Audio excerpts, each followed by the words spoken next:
Good evening and welcome to day 4 of District Assembly, and can we believe it's the last, our final District Assembly. And tonight we focus on our Rotary Foundation. What I'd like to do though, just before we start is, and before I introduce our fabulous speakers, I'm just going to screen share and I'm just going to recap on the last 3 days of our District Assembly, because it has been a while since our last one. So when I start, Val, can you see that PowerPoint? I can, yes. Wonderful. So welcome to day 4. So day 1, we were enthralled, enthused by Rotarians, Val Robinson and Phil Dyer, who talked about the power of our brand, the impact of our projects, and how through our engaging storytelling, we can raise our profile. And then on day 2, we listened to Rotarians Mary Bradley and John Blows talk about how we can foster harmony with our communities, and they threaded through their presentation our 7th area of focus, which is the environment. On day 3, I launched my theme for the year, which is our focus on dementia, raising awareness and helping those in our communities with a diagnosis to live well with dementia. And I thank most sincerely those people who have sent me emails in relation to work they are already doing in relation to this topic. So tonight, we are talking about creating lasting change through our Rotary Foundation. Now, the Rotary Foundation is our own and only charity, delivering our vision of a better world. And if I think back to America and the incoming Rotary International President, Gordon McAnally, and his theme of creating hope in the world, I just think those two sit perfectly together. And what a fabulous way to end District Assembly with our focus on the foundation. So it gives me great pleasure to introduce to you our speakers tonight, our own foundation leads. We have Rotarian John McGill, who is our District Foundation lead, and Rotarian Les Hardy, who is Accrington Club Foundation lead. And I will just stop screen sharing, and then John, I will hand over to you. Right. Well, good evening and thank you very much. I'm going to likewise screen share now, if you'll bear with me. So that's me and Les Hardy, as we've been introduced. And this is the first screen. This evening we're going to talk about Rotary Foundation. And I say it's our foundation because Rotary Foundation is at the very heart of Rotary and underpins much of what we do. So our presentation this evening will be in 2 parts, and we'll continue with the storytelling approach that's been used in the 3 previous presentations. Our presentation is in 2 parts. We'll start off, I will start off and then we'll move on to a more personal approach when Les will take over a bit later. We're also going to look not only what the Rotary Foundation is about, but challenge some of those myths and look at how we can support those many important projects Rotarians do around the world. Later we'll tell you some stories and share those stories and then try to look to the future. This is a slide you may have seen before, but the words that matter are these big words, because they really say what we're all about. That together, people create change. And the Rotary Foundation is there to help. We are Rotary across the globe, in our communities and in ourselves. So we're going to start things off with a video that's called We Are Rotary. One of the incredible things about Rotary is knowing that there are people across the world who you can connect with. For me, that's just given me a sense of power and belonging. So I know that I belong anywhere. And I know that I've got Rotary friends everywhere. Knowing that you've got a global reach of people who are like-minded, that's the wow factor. Rotary is one of the most powerful international organizations that a young person can be involved in. It's one of the world's largest humanitarian organizations, has a membership of around 1.2 million members. It's located in over 200 countries and geographical regions. Pretty much any country you can think of, there'll be a Rotary Club there doing work in the local community, as well as connecting to each other across the globe, working together to make the world itself much better.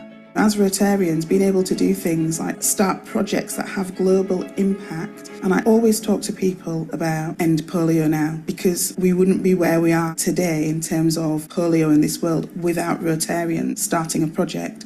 For me, that's the power in everything that we do. You have this incredible organization, this incredible network at your disposal where you can learn from, engage with, run things through the organization. Rotary has 7 focus areas where it focuses its energy and its time. Those key areas are disease prevention and treatment, peace and conflict resolution, water and sanitation, maternal and child health, basic education and literacy, and economic and community development. And then this year, a new key area was added, which is the environment. Rotary has changed my life because it's enabled me to help more communities and more people. Rotary is relevant in our own backyards and it's relevant right across the world. I think the way that we're working now as Rotarians and Rotary clubs is really changing, not just because we're in the middle of a pandemic, but because we're really thinking more about how we bring people into Rotary and let people know that Rotary is for them. It's a great way, first of all, to meet people, but also to do good work in your community. It doesn't matter who you are, if you have got a heart and mind for giving and helping communities and working with people.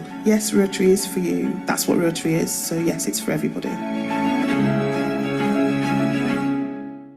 The Rotary is an international family, and we look to address community needs both internationally and right here in our own communities. Why? Because as Rotarians, we are problem solvers, opportunity creators, community builders, and change makers. The Rotary Foundation is here to help. The Rotary Foundation was set up in 1928 by Arch Slum for the purpose of doing good in the world in charitable, educational, and other avenues of community progress. Our mission is really quite simple: to enable you to advance world understanding, goodwill, and peace through the improvement of health, the support of education, and the alleviation of poverty. And we do that through these 7 areas of focus: peace, conflict prevention and resolution, disease prevention and treatment, water, sanitation and hygiene, maternal and child health, basic education and literacy, community and economic development, and of course, the environment. The Rotary Foundation, by the way, is one of the top 5 charities in the world. That's right, in the whole world. And perhaps the most obvious way the Rotary Foundation helps is through various grant schemes. So let's keep it simple. We'll start first at club level. District grants are there to support club deliver local and or international projects on a match funding basis. The maximum grant is £1,500, and applications are open at the beginning of the calendar year and close at the end of March. And if approved, you are payable in late July, early August. Now, there are far too many examples to go through this evening, but to give you a taste of what can be done, here are just a few projects that district have supported. Rossendale Club have a project to support a local special needs sports club whose core work is around sports, exercise and well-being. Sport Club desperately needs a specialist adapted adult-size side-by-side track for clients with autism who need their carers to be close by. This helps them take part in activities, and they were awarded £1,000. Blackpool Sunrise have a one-to-one carers project with Blackpool Carers. This aims to support carers, and the project will provide a Willow TP, fireball, and bike shelter. The club was awarded £972. Looking wider afield, Keswick Club have a long-standing relationship with a local primary school, who in turn are twinned with a primary school in Tanzania. The Tanzania school has grown and grown, so much so it's in desperate need of refurbishing its IT facilities. All 3, working together, have put together a project and district awarded £750, which just goes to show For a relatively small amount of money, we can have a huge impact on many lives, helping to improve children's life chances. Blackpool Club have links with KwaZulu-Natal in South Africa, and we're keen to support children from a very deprived area to learn more about the environment and their culture. The club applied for a district grant to cover the cost of hiring buses to transport around 1,800 disadvantaged Zulu school children from 27 rural schools in KwaZulu-Natal to visit Dinza Forest Aerial Boardwalk, a 10-metre high viewing platform, and the Fort Nyangoi Museum Village, which includes the Zululand Historical Museum, to learn more about conservation and their heritage. Moving up the scale still further, the foundation has its global grants. These projects are a minimum of $30,000, and projects may be international or locally based. And there are many examples again, and here's just a couple. Global grants can be used to support education for the graduate level scholarships, or as we call them, global scholars. And we have an excellent example right here in this district. Let me tell you about Jack. Jack is from Blackburn. He's not had an easy life. He's known homelessness and knows just how impactful dementia and cancer can be on the family. But Jack has never given up, and saw education as a route to his dreams to find a cure for Alzheimer's and cancer.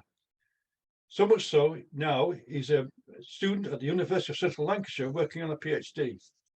However, he hit a problem.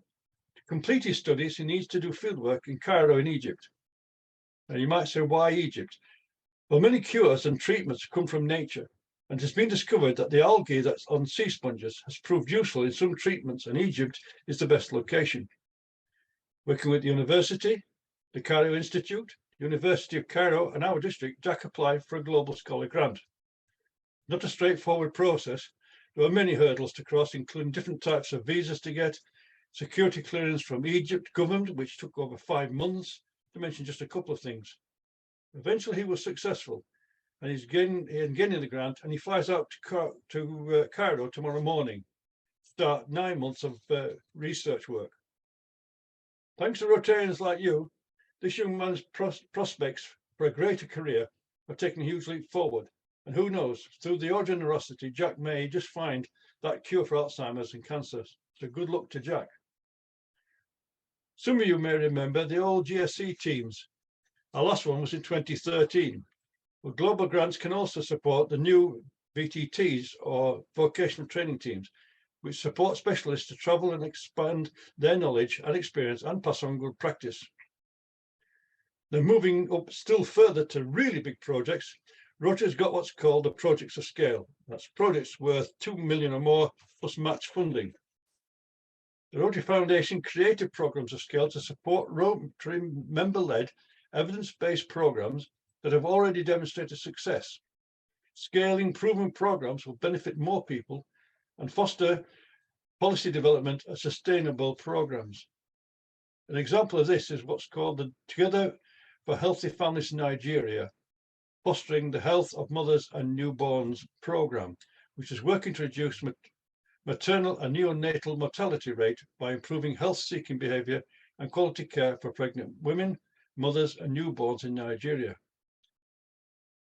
The programme scale in particular mentions the various districts that got involved. That's the District 1860 in Germany, Districts 9110, 9125, 9141, 9142 in Nigeria, the Rotary Action Group for Maternal and Child Health, the federal states and ministries of health, and 2 professional medical associations are all working to provide education and training for quality care, knowledge and health timing and spacing of pregnancies, and full adoption of the national systems for death surveillance and response.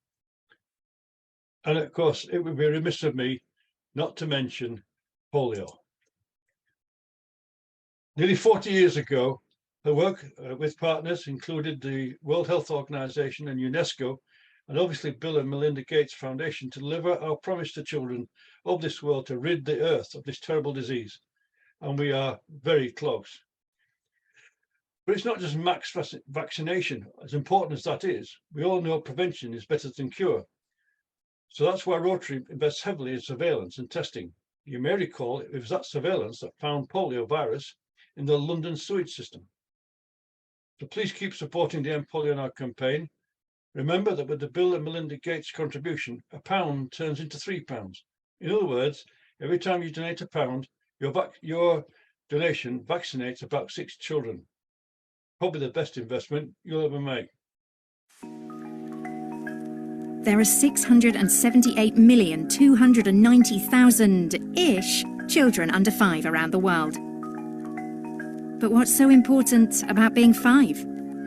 A lot, it turns out. Children who survive to age 5 are twice as likely to reach adulthood. That's why vaccines for young children matter so much.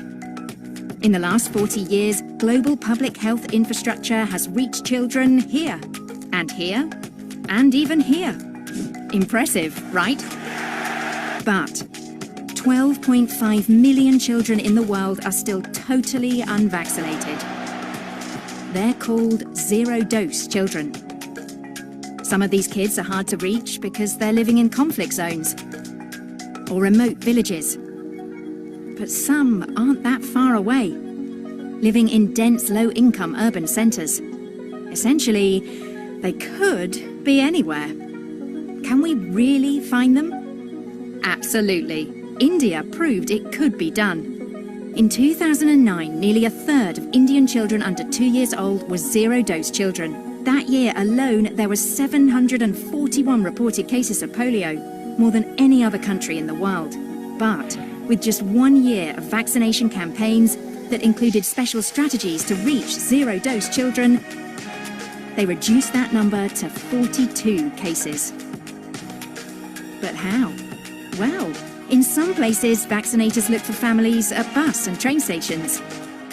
Others use motorbikes or trekked by foot to find children in the most remote regions. And to tackle 107 city blocks identified as high risk, vaccinators travelled house to house, delivering immunisations for polio and other preventable diseases.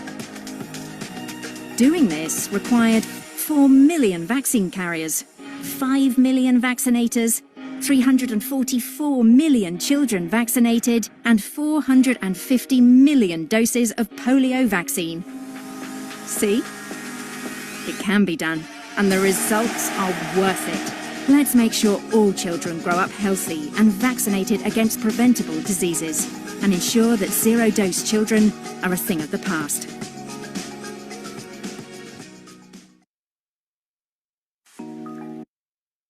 I'd like now to turn our attention to what I call myths and challenges that the Rotary Foundation faces. It usually goes something like this. Why should we donate when the endowment fund sits on billions? Well, first, by definition, an endowment does not spend the capital, only the interest. Now, as we know, interest rates have been rock bottom for several years. Add to that the impact of 10% inflation, and it's clear that less is going into the endowment fund, the less can come out. And talking of which, in the Rotary year 21-22, endowment spendable earnings totaled $27.3 million, of which $18.6 million was used for programme awards. Another one that crops up is the money goes overseas. Not so. Grants can usually be local as well as overseas, as I've already demonstrated. Perhaps a particularly good example are defibrillators, which are distributed across the district, and we already know have saved lives. And by the way, remember that the Rotary Foundation, as far as they're concerned, Ireland, Scotland and Wales are considered separate countries, so they are useful for getting assistance with grants. This is another one. Rotary does not do reactive. Well, that's easy to answer. Yes, it does. And Ukraine is a great example of donating millions of dollars through the disaster response grant. This district alone has had 3 successful district response grants totaling $75,000. Each grant from writing to approval took a maximum of 5 hours. Plus, the disaster response grant for Ukraine, which is now closed, there is still available for disasters in Turkey, Syria and Pakistan, but only through those districts' applications. That brings me to the one of, what about competing demands? Now, I can empathise with this one. Over the last couple of years, we've seen a tremendous increase in demand.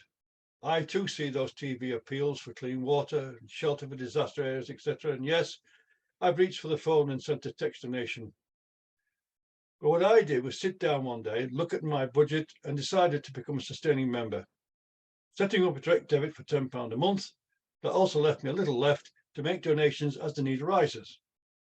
But remember that the Rotary Foundation can do so much more through its 7 areas of focus, and with minimal administration costs, more of the money goes direct to the projects. Now, we've avoided giving out too many statistics this evening, but there's one or two I'd like you to think about. But first of all, I want to show you this video.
Now, this evening, we're going to try and avoid giving you too many statistics, but there's one I would like you to think about.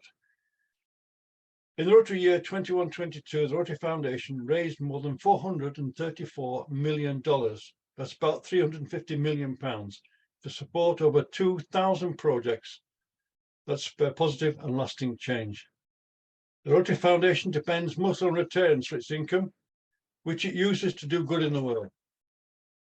We know many clubs give to the foundation and to the End Polio Now campaign, but you as an individual can also donate and specify which of the 7 areas of focus you would like your money to go to. I mentioned sustaining members earlier. To become a sustaining member, you need to donate $100 a year, which at today's rates is £80 sterling, or £6.67 a month. That could also be enhanced by gift aid if you qualify. Once you reach $1,000, you automatically become a Paul Harris Fellow. There's a similar scheme for polio called the Paul Harris Society, and again, it's a donation of $100. Another way to help is through a legacy. Your support for the endowment fund through a legacy is as a gift that keeps on giving, because as I explained, the endowment doesn't spend the capital, only the interest.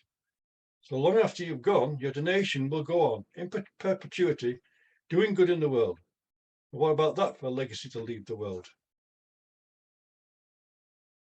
I'm now going to have a short break shortly, but before we do, I want to show you a short video. We talk about Rotary responding, and I think this is a good video that shows what we do. For over 100 years, Rotary members have taken action when challenges arise. We know what people can do when they come together and put others before themselves. The team lead said they will continue the campaign to fight against the coronavirus. Local Rotary clubs deliver food and supplies to people in need. Strangers become friends, helping hands multiply, and problems turn into solutions. We are Rotary. We are people of action. Learn more at rotary.org/action. Okay, well, we're now going to take a short break for about 4 or 5 minutes so you can recharge your glasses. But please remember, just 4 or 5 minutes. And then when we come back, Les will be taking over and he's going to take a more personal view of things. For over one. Right, good evening, everyone. Thank you to John for doing for that part of the presentation. It's down to me now, and I take perhaps a different view because I'm really passionate about foundation for lots and lots of different reasons, particularly because of the way I was brought up. I have a family that between myself and my cousins, about 21 of us were serving, not including me, serving members of the forces, as were my parents. And they instilled in me the idea of service. And I took great pleasure, I must admit, in fundraising for the church, fundraising for school, volunteering when the first international Eisteddfod came to Middlesbrough. And in 1979, Elaine and I became involved with Rotaract. So my involvement with Rotary and its principles has been since 1979. And in 1985, by which time, believe it or not, looking at me, I was too old for Rotaract, but it didn't stop us getting involved. And one evening, my dear wife came home and announced she was going to Blackpool with a group of men. And they were going selling perfume and aftershave. Now, I've heard many excuses, but never that one. And it turned out that the Rotary Club of Great Houghton Wishton had in their membership a perfumier, a chemist by profession, but had gone further out of interest and qualified to make perfumes. And what they were doing was making the perfume and making soap, bubble bath and aftershave and selling it for this project called polio eradication. And they were one of the first clubs in the district to do anything. And I became at that point totally committed to polio eradication for a very different reason. And that was, when I was very young, I was in hospital for several months. And during that time, I witnessed a young lady who was in an iron lung. And that image of her being able to talk to me only through a mirror and seeing her entombed, because that's what it was like, in this iron lung, had a big impression. And she had polio. As I grew up, I acquired friends who also suffered from polio. And that is still with us, of course. And we have a very visible presence of polio when we see people like Ade Patan, who we see regularly doing most amazing things and touring the world.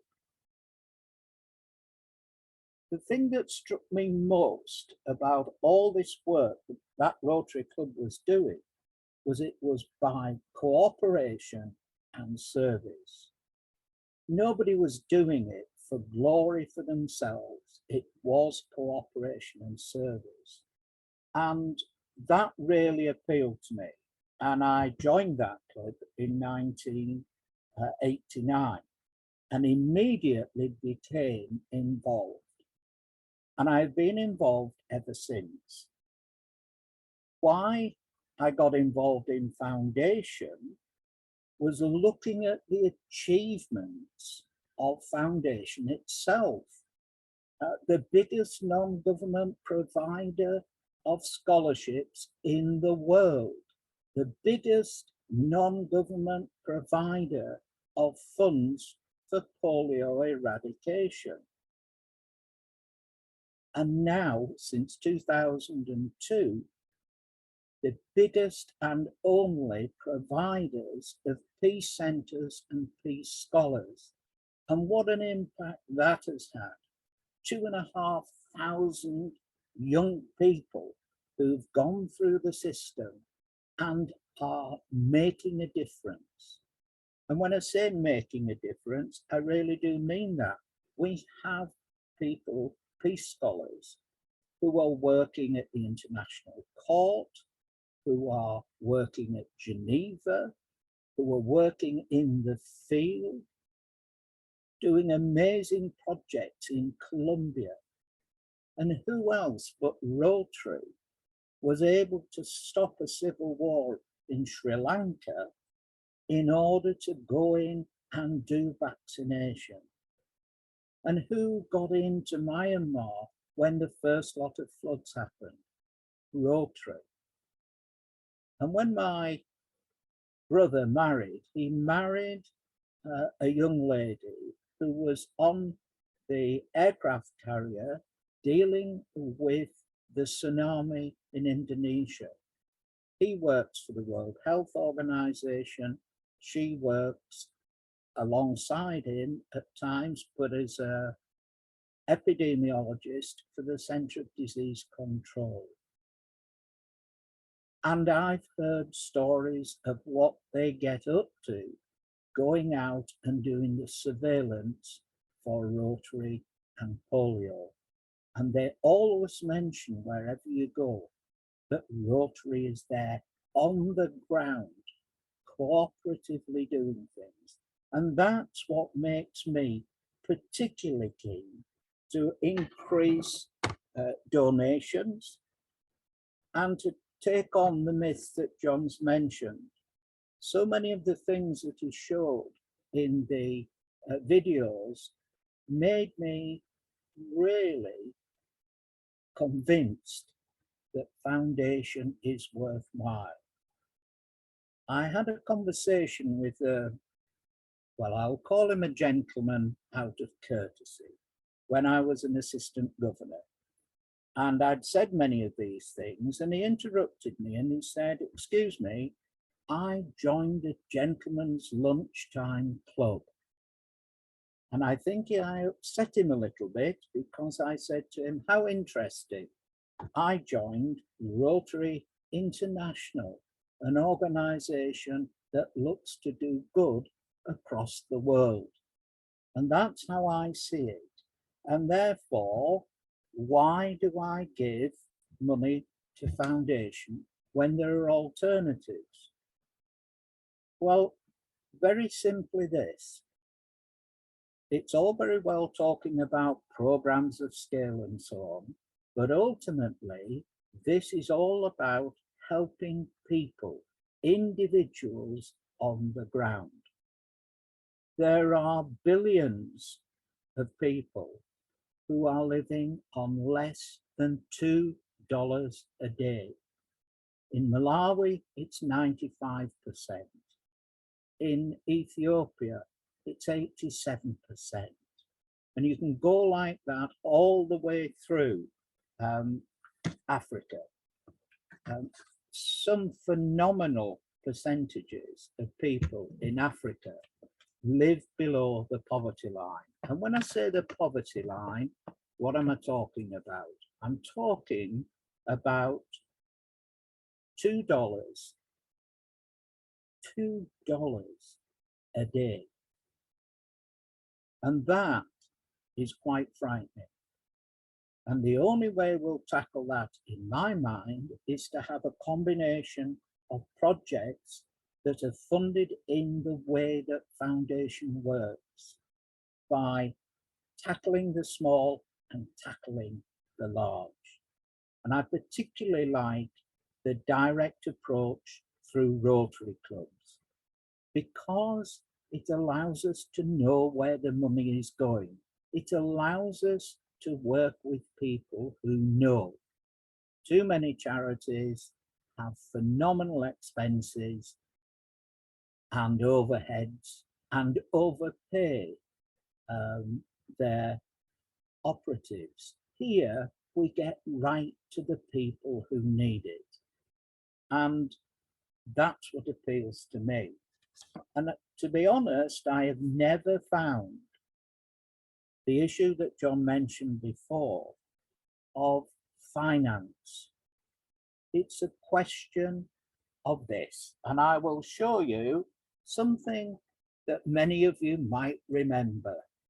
It's called Spread and Save. This jar is filled up all the time with 20 pences. And by the time it's full, there's nearly £65 in there. And why does that matter? Well, because as of today, and I will just read you the figures from the authorized, if you like, exchange rates, in order to fulfill Rotary's very limited ambition to get every Rotarian every year contributing $100, that $100 translates as £79. That's £79.96. We'll call it £80 because it makes the maths easy. And I'm a historian, not a mathematician. That converts to 21 pence a day. There you go. 1 week's contribution to Rotary.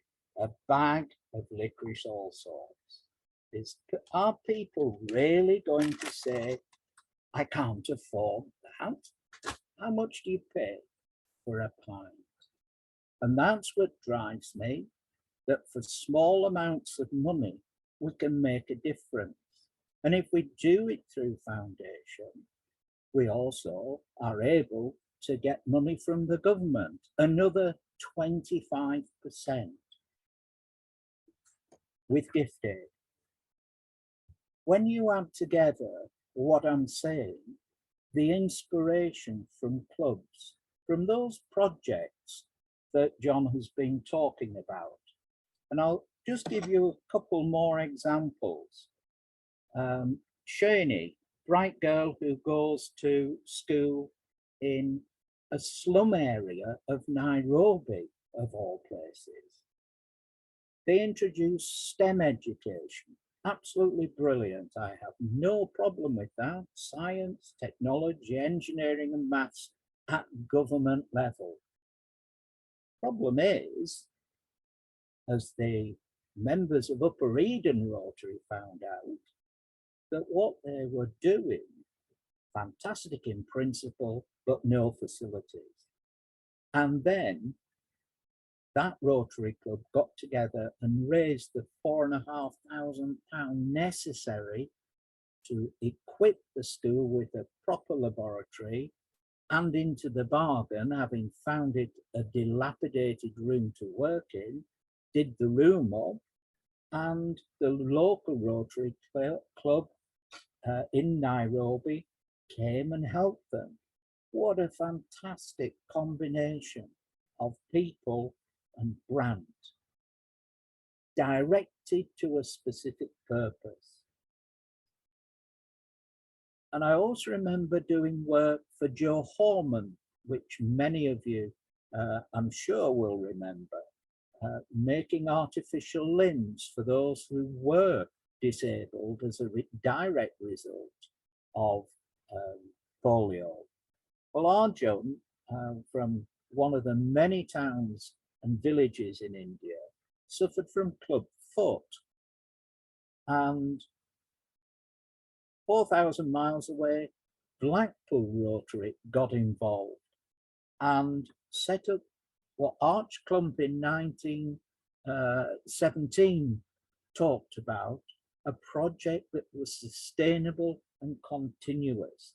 And that's another advantage of many of the foundation projects. They have to be sustainable, they have to be worthwhile and continuous. And they set up a 5-year program which led, in combination with Cure International, to Arjun and 29 other children who suffered from exactly the same complaint, being looked after, treated, and fitted with the necessary brace. And ironically, those facilities, those braces are made, along with the boots, by polio sufferers, giving work to them as well. And those children now lead a very normal life. And it's those sort of things that continue to inspire me And that joint effort means that the hope that our incoming international president, Gordon McInally, has been talking about, that becomes a reality. And yes, people always say, well, what about helping at home? But bear in mind what I have said, 95% of the country in Africa are below the poverty line of $2.15. Yes, we are suffering a record in many ways rate of inflation, but let's keep it in proportion and try and help both. John has mentioned the fact it has been the case for a long time that you could use foundation money locally, and we've done that with our food banks, and how many other clubs have done the same.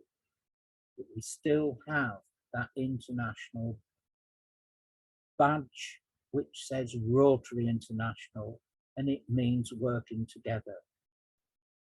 We are about, as leaders on foundation, we are about trying to get people directly involved. And I hope some of the approaches that I've taken ultimately can do that. If you can persuade, as leads in your club, people to give, it does not have to be onerous. It can be very, very easy. And what a difference it'll make. Thank you. And thank you for listening to my rant. But it is a rant of passion, and I do it because I care. And that is the only reason. I really do care. And I know so many Rotarians do. Thank you. I'll hand back to John. Right, well, thank you, Les. I think everybody can see just how passionate Les is about the Rotary Foundation. Well, one evening, we've witnessed just a brief overview of the Rotary Foundation and what it does and what it could do in the future with your support. A little bit of advertising now, if I may. As you'll know, we have our annual Foundation Appreciation Lunches, the first of which is on this Saturday at Garstang, but that's now fully booked and closed. But there's a second lunch at Hundy Manor Country House in Windscales on Saturday, 27th of May. And if you're quick, you can still book a place at that event. It's a 2-course lunch for £15. It was great fun last year, so if you're interested, drop me an email, please. Crocus Combs next. The process this year is going to change slightly, and full instructions will come out in due course. But basically, don't order direct. Send your order and a payment to either Past District Governor Malcolm Baldwin or Les Hardy, and one bulk order will be submitted. The next one is the Crocus lapel pins. Like these little fellows, these little guys, like the one I'm wearing now, and that one, they're not just a good way of raising money for polio, but they're also a good talking point. Just give some idea, Val and I were on our way back from a district conference, decided that we'd call into a restaurant for a meal. While we're there, a group of ladies saw us and wanted to know, what this crocus was about. So we told them about polio. They were so interested that they actually ordered 20 of the pins. And shortly afterwards, we found ourselves setting up a Rotary Kids Club at the school. I have some boxes here. If anybody's interested in a box, they're £42 a box. If you let me know, I'll see if I can get a box to you. I want to remind you about the District Resource Network. This is a group of local experts and mentors who can use their technical knowledge and project planning skills to help you to plan and implement effective sustainable projects. Phil Davis is your contact for that at the international team. I want to mention the foundation seminar. One of the qualifications to get a grant is that your club must be represented at the annual foundation seminar, which is in early November this year. Now, you may not have a project idea at the moment, but who knows, by the end of the year, you might have come up with something. It'd be a bit of a shame, though, if you couldn't get a grant because no one was at the seminar. So please watch out for details and try to make sure you have a representative at the seminar.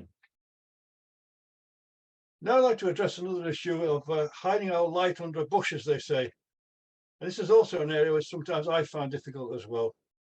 Rotarians and clubs do some fantastic work, but you don't shout about it, and we need to. A shout releases energy, boldness, and passion. A shout changes the atmosphere.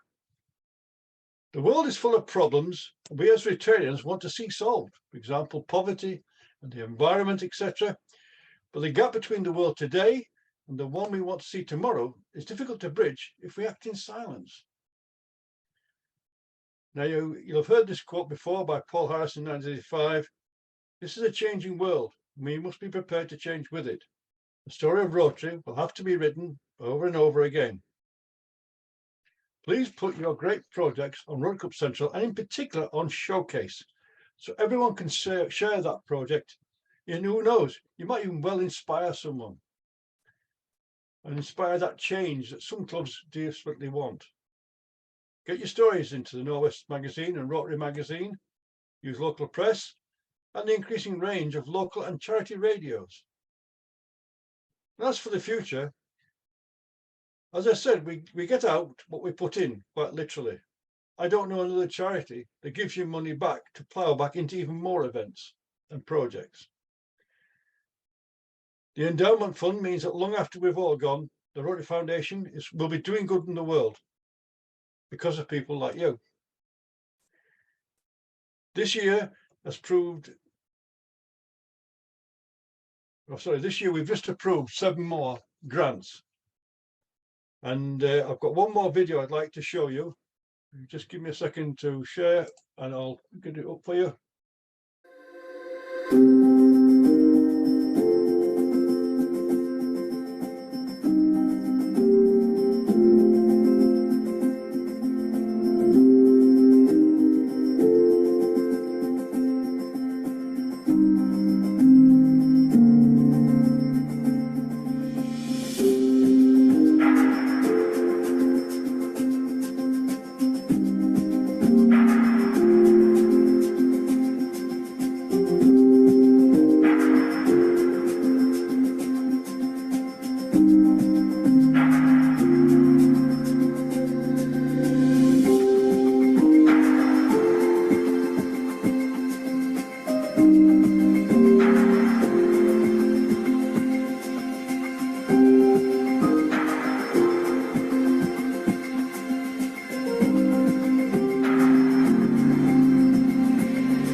Right, well, that brings us virtually to the end of our presentation this evening. Please support the Rotary Foundation. That's our foundation. On behalf of the thousands, nay, millions of people that you have helped over the years, people who we'll never meet, can I say thank you on their behalf for being there, for helping change lives. On behalf of Les and myself, thank you for being with us this evening. Thank you. And back to you, DG Pam, in the studio. Fantastic. Thank you. Thank you, John. Les, come back. So there's a question in the box, John. Ian McTurk, and I absolutely echo what he's saying. Those videos you've got are absolutely brilliant. They're really concise and they're straight to the point. Are they available for clubs to access to watch? Yes, for a small charge, no problem. Yes, I'll contact Ian. Some of them are downloadable from the Rotary website, and I have some of them on my machine. So I'll get hold of Ian and we'll sort something out. That's absolutely brilliant. And when we talk about sustaining membership, if after tonight's presentation, people are now looking at becoming a sustaining member after Les broke it down, and I'm glad they were all licorice all sorts, Les. I do like a licorice all sort. John, how do you become a sustaining member? It's very, very easy. You can go onto the website and get a form and simply fill it in. Or if you contact me, I can get the forms to you. There is a booklet. Many of the foundation chairs at clubs will have the booklet already, sustaining members booklet. There's a form in there. So there's plenty of ways to do it, but just let me know and I can arrange you to get the forms to them. That's absolutely. I'll email them out, no problem. That's absolutely fantastic. Thank you. And thank you both so much. I agree with when you started, John, and you said that there's so much to the Rotary Foundation that it can get confusing, and sometimes it can be so confusing it's easy to just kind of not delve. But tonight, with the way you've talked us through the different the grants and the opportunities, the way we've talked about some inspirational projects that are across our district, they're just amazing. And Les, bringing that personal element to it, I certainly, and I hope those listening have got a clearer understanding and some good points of contact that they can come to and ask if they want some support. And I think it is that understanding, more about the charity, how effective it is, and why it is important that we continue to support it. And I come back to one of John's first slides, the Rotary Vision. Together, people create change, and we are people of action. We're change makers and problem solvers, but we still need that charity to help us do what we want to do. And we are passionate about making a difference. The Rotary Showcase is an incredible place to share the work, to shout, as we say, John, to shout about what we do. But it's also a really good library of fabulous projects. So if you put your projects on there, if we put our projects on there, others can look at them and then can contact the clubs that have done it to ask about the hows and the whys and the whats. Because if somebody's already got the format, then let's share it and do good faster than it would be to try and do it on our own. And all the projects we've talked about tonight are all sustainable. They're incredibly inspirational. And sometimes they're things I think that we just take for granted in life until, Les, you talked about STEM, and how many of our high schools have got STEM projects, and they're just there and they happen. And it's not until you look at how do they happen, and then you have schools that would love to do it but just don't have those facilities. So it is thoroughly amazing. And we go back to Gordon McAnally's theme for next year of creating hope in the world, and the way you've explained what the charity is, why we've got it and what we do with it, it really does fit that, creating hope in the world and making a better world, which it's our aim. It's why we are who we are and we do what we do. So thanks to everybody for joining us tonight, and I hope you found it useful. All the district assembly videos will be online. And there will be some points of contact if you want to speak to our speakers. So once again, Les, John, what a fantastic way to finish District Assembly. Back to who we are and why we do what we do, and the Rotary Foundation. And sat above John's head is that beautiful statement, doing good in the world. So thank you so much indeed. Thank you to everybody that's listening. And thank you very much and good night. Did you, Pam? Yes. I'm sorry. Vaz had his hands up, but it seems to me he's disappeared now. I don't know if it was by I was just saying I agreed entirely, and thank you very much for listening. Okay. If Vaz, if you have got a question, you want to put your hand up again. If not, by all means, drop me or drop John or Les an email and we'll happily answer any questions.